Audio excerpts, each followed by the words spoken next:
طه ما أنزلنا عليك القرآن لتشقى إلا تذكرة لمن يخشى تنزيلا ممن. Certains sont éprouvés par la pauvreté, d'autres par la perte des personnes qu'ils aiment, d'autres ont perdu leur travail, d'autres n'ont pas pu avoir certaines choses qu'ils espéraient avoir, d'autres ont fait des accidents, et d'autres encore ont de graves maladies, telles que le cancer, le diabète, et j'en passe. Alors, j'aimerais ici donner un conseil à tous les musulmans qui sont éprouvés et aussi les rassurer. Sache mon frère, sache ma sœur, que cette vie n'est pas la vie éternelle. On n'est ici que de passage. La vraie vie est celle de l'au-delà. Allah a dit: وَمَا هَذِهِ الْحَيَاةُ الدُّنْيَا إِلَّا لَهْوٌ وَلَعِبٌ وَإِنَّ الدَّارَ الْآخِرَةَ لَهِيَ الْحَيَوَانُ لَوْ كَانُوا يَعْلَمُونَ. Sourate 29, au verset 64, Allah dit, selon une traduction rapprochée, cette vie d'ici-bas n'est qu'amusement et jeu. La demeure de l'au-delà est assurément la vraie vie. S'ils savaient. Vous voyez, quant à cette vie, c'est une vie de lutte. Allah a dit: لَقَدْ خَلَقْنَا الْإِنسَانَ فِي كَبَدٍ. Sourate 90, au verset 4, Allah dit: nous avons certes créé l'homme pour une vie de lutte. Vous voyez? Donc il cherche la subsistance, il se bat pour avoir sa subsistance, il rencontre des difficultés, on lui demande de délaisser ses passions pour Allah, d'adorer Allah. Vous voyez? Ce n'est pas facile pour beaucoup de gens. Pour beaucoup de gens, c'est vraiment compliqué. Se priver de certaines choses qu'ils aiment. Ceux-là qui sont éprouvés par les femmes et qui sont tentés par rapport au zina.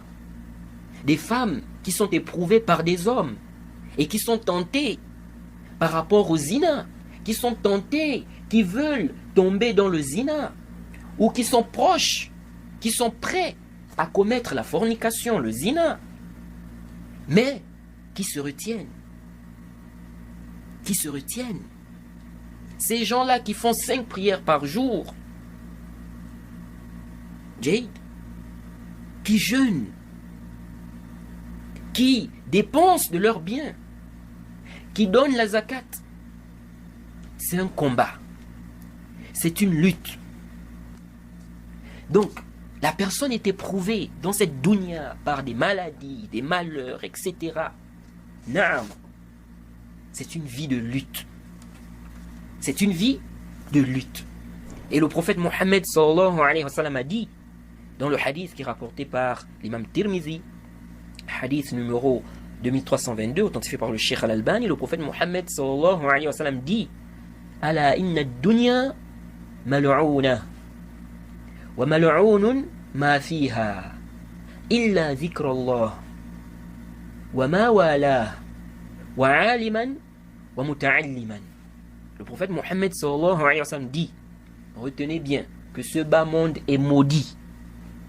Ce bas monde est maudit. Et que tout ce qui s'y trouve est maudit. Allahu Akbar.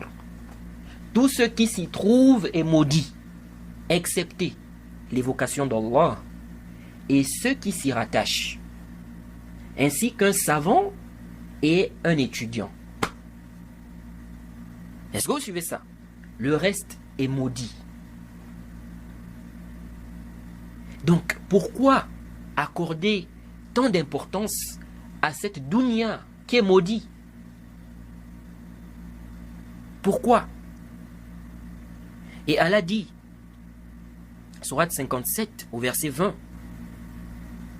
I'lamu أنما الحياة الدنيا لعب ولهو وزينة وتفاخر بينكم وتكاثر في الأموال والأولاد كمثل خيث أعجب الكفار نباته ثم يهيج فتراه مصفرا ثم يكون حطاما وفي الآخرة عذاب شديد ومغفرة من الله ورضوان وما الحياة الدنيا إلا متاع الغرور.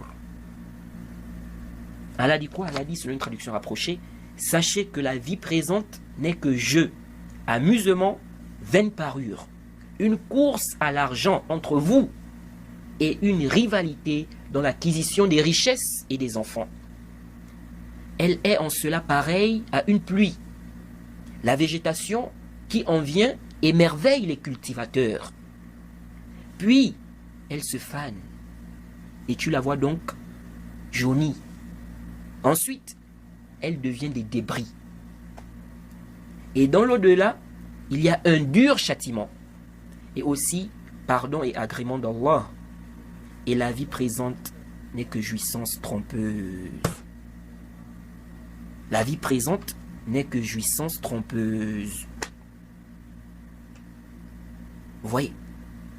Donc, cette vie finira. Elle finira par disparaître. Donc, pourquoi accorder tant d'importance à cette vie? Pourquoi? Pourquoi? Elle a dit Inna ja'alna ma 'ala al-ardi zinatan laha linabluwahum ayyuhum ahsanu 'amala. Soit 18 au verset 7. Elle a dit, selon une traduction rapprochée, nous avons placé ce qu'il y a sur terre pour l'embellir. Pour l'embellir. Donc, tout ce qui s'y trouve comme jouissance, des nourritures qui ont un bon goût, les boissons attirantes, les belles demeures, l'or, l'argent, les biens, vous voyez, les ornements, etc. Elle a dit, nous avons placé ce qu'il y a sur terre pour l'embellir, afin d'éprouver les hommes, et afin de savoir qui d'entre eux, sont les meilleurs, n'est-ce pas, dans leurs œuvres, ou bien dans les œuvres. Et comme a dit l'imam Tabari dans son tafsir, c'est-à-dire afin d'éprouver nos serviteurs, qui sont ceux qui délaissent le plus cela, cette dunya, et qui suivent nos ordres, et délaissent nos interdits, et qui nous obéissent. Donc on a placé ce qu'il y a sur cette terre pour l'embellir, afin d'éprouver. Qui sont ceux-là qui vont, n'est-ce pas, être trompés par cette vie d'ici-bas? Qui sont ceux-là qui vont réellement suivre ce qu'Allah demande de suivre, qui vont délaisser leur passion? Vous voyez? Donc la dunya a été embellie pour nous éprouver. Qui va suivre ses passions? Qui va se laisser tromper par cette dunya? Puis Allah a dit, puis nous allons sûrement transformer sa surface en un sol aride. Donc, celui qui a compris ça, que c'est le but de cet embellissement, ces choses qui attirent tant, celui qui a compris que ces choses sont appelées à disparaître, alors il va accorder plus d'importance à l'au-delà. Il n'accordera même pas d'importance à cette dunya. Wallahi les frères, si on lit bien le Coran, on verra qu'Allah nous a exposé clairement ce qui nous permet de l'adorer. Ce qui nous permet de plus s'intéresser à l'au-delà qu'à cette dunya. On a juste besoin de méditation. On a juste besoin de méditation. Et le fait de comprendre que cette dunya n'est vraiment ou n'est pas vraiment importante, que c'est l'au-delà qui est important, Le fait de comprendre cela, ça aide le serviteur à œuvrer pour l'au-delà, à faire des efforts pour délaisser ses passions et surtout à supporter les malheurs, les épreuves. Et c'est cela la base de notre sujet ici.